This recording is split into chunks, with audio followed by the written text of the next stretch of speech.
The night the river tried to kill her, the world thought it had won. Beneath a blood-stained moon, Seraphim's wrists burned where ancient iron bound her, chains forged to suppress gods themselves. Hands unseen dragged her to the roaring river, a current whispered about in fear, a place where even immortals vanish without a trace. The wind carried the scent of betrayal, the cold carried the promise of death, and the river carried judgment. Everyone believed it would claim her. Everyone was wrong.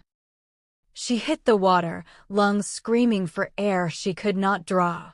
The chains pulled her deeper, dragging her toward oblivion. Each second felt like an eternity, each heartbeat a defiance against the invisible decree that she should never exist. And yet, the river faltered. Its current slowed, its rage confused. Something within her stirred, a power older than the gods, older than the river itself. The earth whispered, stones trembled, roots shifted. Pain became strength. Chains meant to erase her existence began to splinter, echoing like thunder through the watery depths. When dawn broke, Seraphim lay on the riverbank, broken, bleeding, and alive. The world had expected silence, but it received a roar. She was no longer just a girl they had tried to destroy. She was something forbidden, something dangerous. The land itself recognized her, and in that recognition, a new destiny began to stir. Alpha King Brown, ruler of the northern packs, felt it first as a disturbance, a pull he could neither name nor resist. He found her there, surrounded by shattered chains and whispers of forgotten power. When their eyes met, the world shifted. Rain, soil, and forbidden strength clung to her, marking her as extraordinary, a force no one, not God, not mortal, not beast, could ignore. Yet danger waits in shadows. Dark forces that move unseen, those who chained her in the first place, are gathering. They will not stop. The river may have failed, but the hunt has only begun. And as the earth bends to her will, as her heartbeat shakes the ground beneath the pack's feet, one truth becomes undeniable. Seraphim was never meant to die. She was meant to change everything. The night Seraphim was sentenced to die, the moon refused to look at her. Clouds smothered the sky as if even the heavens were ashamed of what was about to be done. The river roared below the cliff, swollen with ancient fury, its black waters churning like a living mouth hungry for sacrifice. No one survived the river of veils. It was not merely water, it was judgment. Memory. Erasure. Seraphim knelt at the edge, her bare knees sinking into cold mud, iron chains wrapped brutally around her ankles and wrists. Each link glowed faintly with runes older than the packs, older than the gods the elders worshipped. They burned her skin, sealing something inside her, something the world had decided should never breathe again. "You were never meant to exist," one of the cloaked figures said, voice trembling not with pity but fear. Seraphim lifted her head slowly. Her silver-streaked hair clung to her tear-stained face, but her eyes, those impossible eyes the elders hated, remained steady. Golden. Deep. Alive. "I only spoke the truth," she whispered. That had been her crime. Truth was dangerous. Truth shattered thrones. The chains tightened as fate itself seemed to pull her forward. Strong hands dragged her closer to the edge while the river howled louder, as though it recognized her. The sound was deafening rage, hunger, and something else beneath it. Hesitation. She struggled, but the chains were designed for gods, not girls. By decree of fate, the voice continued, "Seraphim is returned to the river. Let the waters take her name, her breath, her soul." Returned. As if she had always belonged to death. Seraphim's heart pounded violently against her ribs. Fear clawed at her chest, not because she was dying, but because she didn't understand why the world wanted her gone so badly. She had felt it all her life, the way the ground warmed beneath her feet, the way broken land seemed to breathe when she touched it. She had thought she was cursed. Now she knew the truth. She was feared. The final shove came without ceremony. Seraphim screamed as her body plunged into the abyss. The river swallowed her whole. Ice-cold darkness wrapped around her like a fist, dragging her down as the chains pulled mercilessly toward the depths. Water filled her mouth, her nose, her lungs. Pain exploded in her chest. Above her, the world vanished, moon, sky, voices gone as if she had never existed. This was how fate erased mistakes. Her body struck submerged stone, spinning violently. The current battered her, slamming her against rock and root, tearing skin, bruising bone. The chains cut deeper with every movement, anchoring her to death. Her vision blurred. Her heartbeat slowed. So this is it, she thought weakly. But then, the river hesitated. The current faltered, just for a breath. Seraphim felt it before she saw it. A strange warmth bloomed beneath her skin, spreading from her chest down into her veins, sinking into her bones. The pain dulled. Not vanished, but transformed. The river no longer crushed her, it circled her. Waters that devoured immortals began to move around her. Her fingers twitched. The chains burned hotter, reacting violently, as if warning the river to finish its work. The runes flared bright red, biting into her flesh. Seraphim cried out silently, bubbles escaping her lips. No, something ancient whispered, not in her mind, but in the stone beneath the riverbed. Roots shifted. Sediment stirred.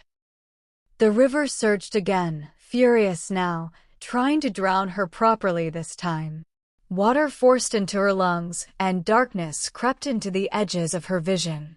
Her body weakened, sinking further, deeper, toward a place where even memory died.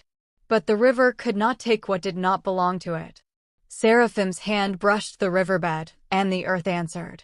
A pulse rippled through the ground, subtle but undeniable. Stones trembled. Roots coiled. The chains rattled violently, their runes flickering for the first time in centuries. Seraphim's eyes flew open. Golden light flared beneath the water. She didn't understand what was happening. She didn't know why the river fought her or why it feared her. All she knew was that she didn't want to die. Not like this. Not silenced. Not erased. Her fingers curled into the mud. I will not disappear, she vowed silently. Above the river, the moon shifted behind the clouds, just enough to cast a thin silver beam onto the churning surface. Below, deep in the dark, the girl fate tried to kill began to awaken. And somewhere far away, beyond the river and the night, something ancient stirred. An alpha king who would soon feel the pull of a destiny soaked in water, blood, and broken chains. The river roared again. But this time, it was uncertain. Darkness should have taken her. That was the law of the river. Every soul thrown into its depths was swallowed, bones stripped, memories erased, names dissolved into the current until nothing remained. The river existed to end things. Yet Seraphim did not end. She drifted between breaths, suspended in a cold, wavering silence where time felt broken. Her lungs burned, screaming for air, but her body did not surrender. Instead, the water that should have crushed her pressed gently against her skin, circling her as though confused. The chains thrashed violently. Runes etched into the iron flared crimson, pulsing in warning. They were alive, crafted not to restrain flesh, but to silence power. With every beat of Seraphim's heart, they tightened, reacting to something awakening inside her. The river surged in response. Currents twisted, slamming her downward again, determined to finish what fate had begun.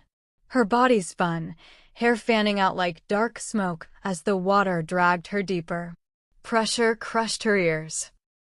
Her vision shattered into streaks of shadow and gold. She was dying. But the earth beneath her refused to let her go. A low hum vibrated through the riverbed, so deep it could not be heard, only felt. It crawled up through stone and sediment, through roots buried long before wolves learned to howl at the moon. The sound wrapped around Seraphim's bones, steadying her heartbeat, slowing her panic. Images flooded her mind. She saw land splitting open to birth mountains, forests rising from ash, rivers carving paths at the command of something older than gods. She saw herself standing barefoot on cracked soil, her hands pressed to the ground as life surged outward. "You are not meant for water," the earth whispered. "You are mine." Seraphim convulsed as warmth spread through her chest, blooming like a hidden sun. The burning in her lungs eased, not gone, but held at bay. She inhaled instinctively, expecting pain. Instead, the water parted. It did not enter her lungs. Her eyes snapped open. The river recoiled.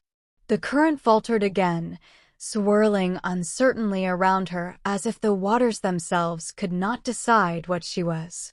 The chains rattled furiously now, clanging against stone as cracks spidered across the glowing runes. No, the magic binding her seemed to hiss. Seraphim's fingers dug into the riverbed.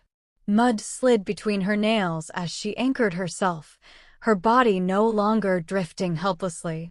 She felt the ground, felt everything. The veins of stone beneath the silt, the roots stretching wide, the weight of the land above. Power pulsed in answer. The river surged one final time, furious and desperate, throwing debris and jagged stone at her like weapons. Pain exploded across her shoulder as something sharp tore through skin. Blood clouded the water, dark and vivid. The river tasted it, and recoiled. Blood met earth. Earth remembered her. The ground shuddered. A deep crack split the riverbed beneath Seraphim's palm, sending a shockwave through the water. The chains screamed, yes, screamed as the runes flared blindingly bright, fighting to hold. Seraphim cried out, the sound torn from her throat in a burst of bubbles. Her body arched as something inside her pushed back, no longer dormant, no longer silent. "I'm not yours," she whispered into the dark. The river pulled away, not retreating, yielding. The current shifted, no longer dragging her down but lifting her slightly, cradling her broken body instead of crushing it. The water moved with reluctant care, carrying her toward the surface inch by inch, as though obeying a command it did not understand. Above her, faint light trembled. Seraphim's vision blurred again, exhaustion crashing over her like a wave. The warmth inside her flickered, unstable but present. The chains still held for now. But fractures ran deep, glowing veins of rebellion spreading through the iron. The river had tried to take her. It had failed. As Seraphim drifted upward, barely conscious, the waters whispered in agitation, rippling far beyond the place of her near death. The river would remember this moment. So would the land. And somewhere beyond the forested banks, across territories marked by claw and crown, an alpha stirred in his sleep, heart pounding for no reason he could name. The river released Seraphim at last, pushing her toward the waiting shore. But it did not forget her. It never would. Seraphim surfaced with a violent gasp, air tearing into her lungs like fire. She coughed and choked as the river expelled her, water rushing from her mouth and nose as her body collapsed against the muddy bank. Dawn bled slowly across the sky, pale and uncertain, as though the world itself was stunned by her survival. She lay there trembling, half submerged, the river lapping at her sides. Alive. Every breath hurt. Her chest burned, her throat raw and swollen, but pain was proof she still existed.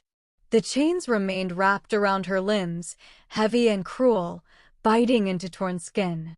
They glowed faintly now, not red with control, but fractured with something else. Fear. Seraphim tried to move. The chains yanked her back, dragging her toward the water's edge. The river tugged at her ankles, conflicted. No longer trying to claim her, but unwilling to let her fully go. The iron scraped stone, the sound sharp in the quiet morning. No, she rasped, planting her palms into the wet earth. Her fingers sank into the soil, warm and alive beneath her touch. The moment skin met ground, a surge of strength shot through her arm, steady and grounding. Her shaking eased. Her heartbeat slowed. The land recognized her. She pulled again. The chains resisted violently, tightening with a cruel intelligence, runes flaring as they tried to reassert control. Pain ripped through her wrists and ankles, white-hot and blinding. Seraphim screamed, the sound raw and broken, echoing along the riverbank. The magic binding her flared brighter, desperate now. "You cannot escape," the runes seemed to snarl. Seraphim collapsed forward, forehead pressing into the dirt. Tears burned her eyes, not of surrender, but fury. All her life she had been pushed down, silenced, restrained. Thrown away the moment she spoke truth. Her fingers curled into the soil. The ground trembled. It was subtle at first, a low vibration beneath her palms, like a heartbeat waking from deep sleep. Pebbles rattled. Roots shifted beneath the surface, coiling, stretching, responding. Seraphim inhaled deeply. For the first time, she did not fight the power inside her. She opened herself to it. Warmth surged up from the earth, flooding her veins, wrapping around her spine, filling the hollow places left by fear. The pain did not vanish, but it became bearable, purposeful. She felt strong, anchored, real. The chains reacted instantly. Runes flared blinding white, then crimson, then cracked down the center with a sharp, metallic shriek. The iron links rattled violently, sparks flying as ancient magic strained against something it had never been made to contain. "Break," Seraphim whispered. The earth answered. Roots burst from the riverbank, thick and powerful, wrapping around the chains like living hands. Stone shifted beneath her, rising, pressing against iron with unstoppable force. The ground groaned, the sound deep and ancient, as though the land itself were waking in anger. The chains screamed again. A sharp crack split the air. One link shattered. The sound echoed through the forest like thunder. Seraphim gasped as the weight on her ankle vanished. She barely had time to register it before another crack rang out, then another. The runes flickered wildly, their glow sputtering as fractures raced across the iron like lightning. No, the magic protested. Too late. With a final, deafening snap, the chains exploded. Iron fragments flew outward, clattering against stone and water before sinking lifelessly into the mud. The runes died instantly, their light snuffed out as if they had never existed. Silence fell. Seraphim collapsed forward, breathing hard, her body shaking violently as the power receded. The roots withdrew slowly back into the ground. The stones settled. The river stilled, its surface smoothing as though bowing in acknowledgement. She was free. Seraphim stared at her bare wrists and ankles, raw and bleeding but unbound. For a long moment, she simply lay there, stunned by the weightlessness of it. Then she laughed. The sound was soft at first, broken, disbelieving, but it grew, shaking out of her chest like a release she had been denied her entire life. Tears streamed down her face as she pressed her forehead to the earth once more. "They were wrong," she whispered. The land hummed in agreement. As Seraphim pushed herself to her feet, unsteady but alive, she felt it. An invisible ripple spreading outward from the riverbank, racing across soil and stone, through forests and valleys, beyond pack borders and ancient wards. The breaking of the chains had not gone unnoticed. Far away, In a territory guarded by claw and crown, an alpha king jolted awake, his heart pounding violently against his ribs. The scent of rain and earth filled his senses, sharp and impossible. Something had changed. Something powerful had been freed. Seraphim took her first step away from the river, unaware that her escape had already set destiny in motion, and that her path was now drawing her straight toward the Alpha who would change her fate forever. Alpha King Brown had learned long ago to trust the instincts that lived beneath his skin. They had kept him alive through wars, betrayals, and the slow rot of power that came with wearing a crown made of bone and blood. Those instincts had never failed him. Until the morning they dragged him from sleep with a force so violent it felt like claws around his heart. He sat upright in his bed, breath sharp, muscles tense. The scent hit him instantly. Rain, wet earth, and something else, something ancient, raw, and impossible to name. Brown swung his legs to the floor, unease crawling up his spine. Outside, the forest was silent in the way it only became when something powerful moved through it. No birds, no insects, just the low hum of waiting. "This isn't normal," he muttered. Minutes later, he was running. His boots pounded against damp ground as he followed the pull eastward, toward the forbidden river that marked the edge of his territory. The same river his elders warned never to approach. The same river that devoured everything it touched. Yet his body moved as if commanded. As Alpha, his senses were sharper than any wolf in the pack, but this was different. The pull wasn't a threat. It was a call. Brown broke through the tree line and froze. There on the riverbank lay a girl. She was collapsed in the mud, soaked and trembling, her dark hair plastered to pale skin marked by blood and bruises. Broken iron lay scattered around her like the remains of a forgotten execution. Chains. No ancient chains. Brown's chest tightened. No one survived the River of Veils. No one. Yet she was breathing.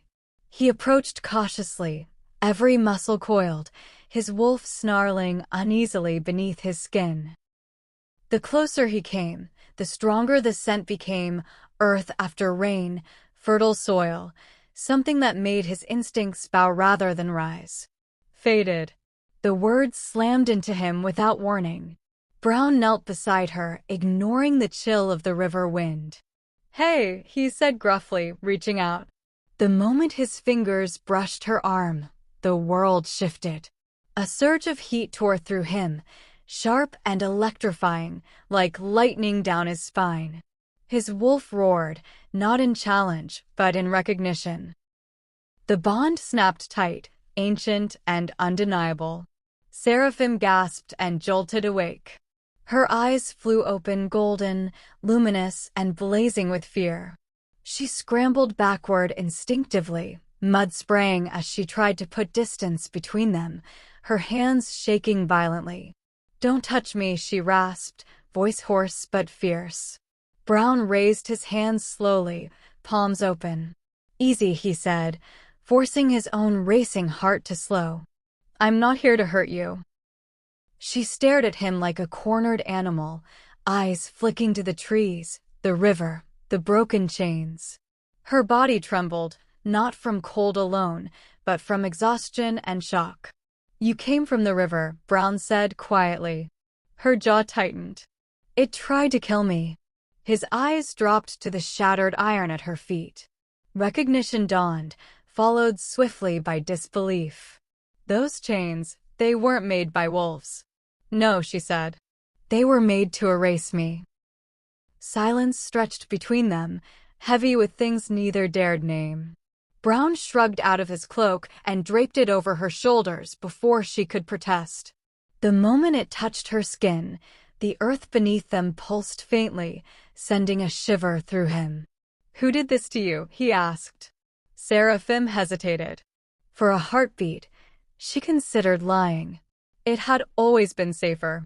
But something in his presence, solid, unyielding, real, made the truth feel possible. Fate, she said simply. And those who serve it. Brown exhaled slowly. Then fate just made a mistake. She looked up at him sharply. His gaze was steady, alpha to his core, but there was no cruelty there, only resolve. Protection. A promise unspoken but absolute. You're in my territory now, he continued. Which means no one gets to touch you without going through me first. Seraphim swallowed.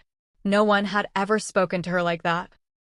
No one had ever claimed her safety as something worth defending. What's your name? Brown asked. Seraphim. The name echoed through him like a vow. I'm Brown, he said. Alpha King of the Northern Pack. Her breath caught. Alpha. King. The words should have frightened her. Instead, something warm and terrifying settled deep in her chest, a pull she didn't understand and wasn't ready to face. Brown stood and offered her his hand. Come with me, he said.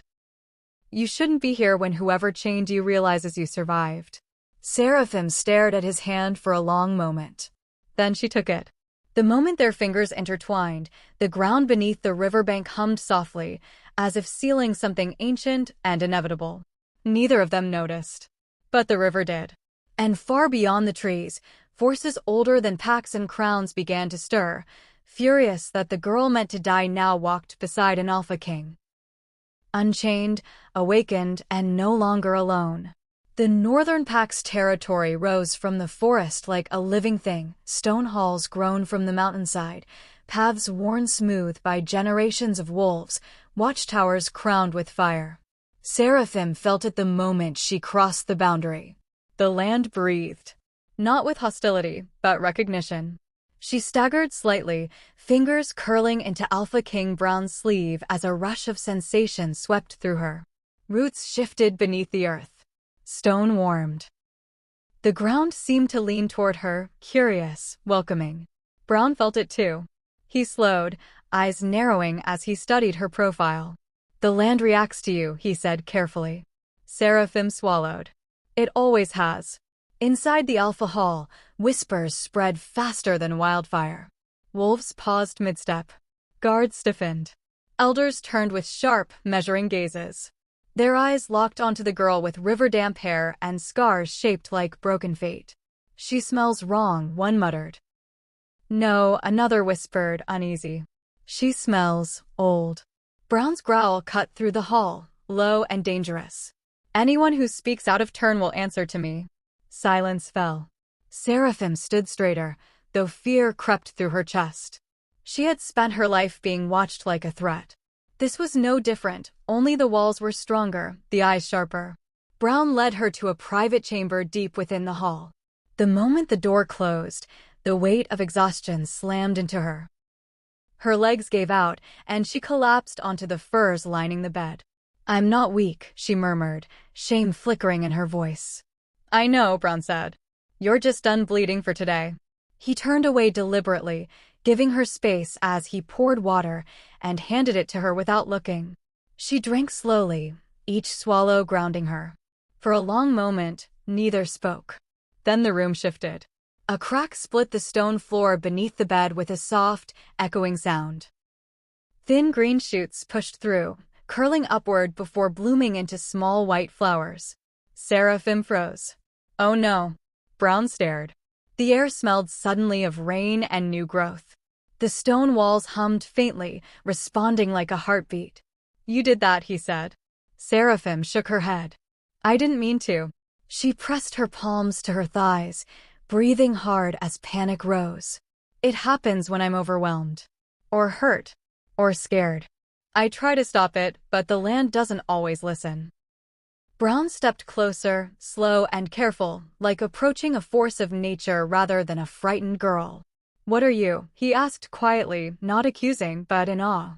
Seraphim closed her eyes. All my life, they told me I was cursed, she said. That wherever I walked, balance broke. Crops failed.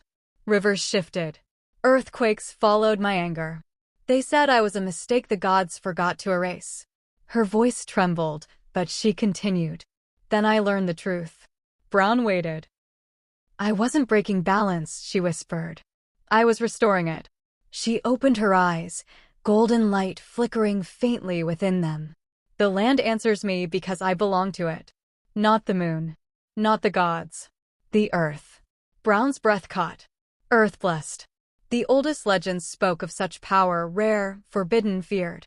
Beings born not of the sky, but of soil and stone. Ones who could unmake kingdoms by waking the ground beneath them. That's why they chained you, he said slowly. Yes. Her jaw tightened. Because the earth cannot be ruled. And neither can I. A heavy silence settled between them. Outside, thunder rolled in the distance, no storm in sight.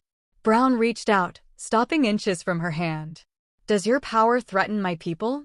Seraphim met his gaze steadily. Only if they try to cage me. Something fierce and approving flashed in his eyes. Good, he said. Because anyone who comes for you will have to go through me first. Her breath hitched. The bond between them stirred, warm and insistent, tightening with every shared heartbeat.